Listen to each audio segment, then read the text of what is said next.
স্মরণকালে সবচেয়ে জাঁকজমকপূর্ণভাবে বাংলাদেশে স্বাগত জানানো হলো চীনের রাষ্ট্রপতি শি জিনপিংকে। আজ দুপুরে তিনি ঢাকায় অবতরণ করেন। বাংলাদেশের রাষ্ট্রপতি মোহাম্মদ আব্দুল হামিদ তাকে স্বাগত জানান। চীনের রাষ্ট্রপতির সাথে এই সফরকালে বাংলাদেশের প্রায় ২৫টি চুক্তি ও সমঝোতা স্মারক স্বাক্ষরিত হবার কথা রয়েছে। নজরানা চৌধুরীর রিপোর্ট।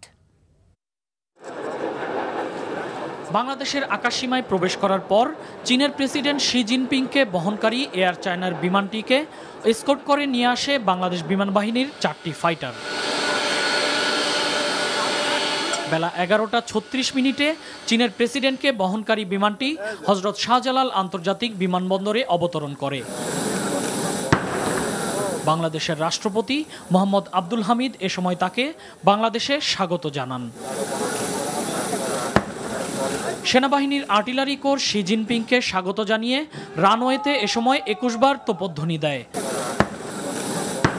3 বাহিনীর সমন্বয়ে গঠিত একটি দল এ সময় সফরকারী রাষ্ট্রপতিকে সশস্ত্র সালাম জানায়।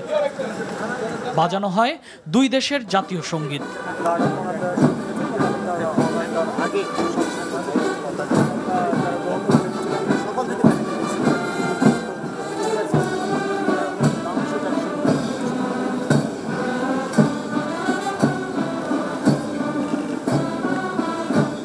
দুই রাষ্ট্রপতি এ সময় গার্ড পরিদর্শন করেন।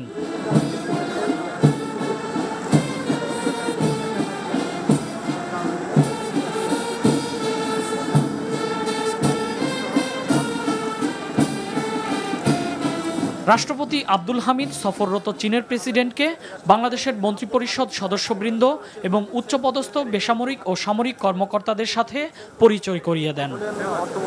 কিছুক্ষণ বিরতি দিয়ে সফররত চীনা রাষ্ট্রপতি প্রধানমন্ত্রী কার্যালয়ে দ্বিপাক্ষিক বৈঠক করবেন। নজরানা চৌধুরী, এনটিভি নিউজ, ঢাকা।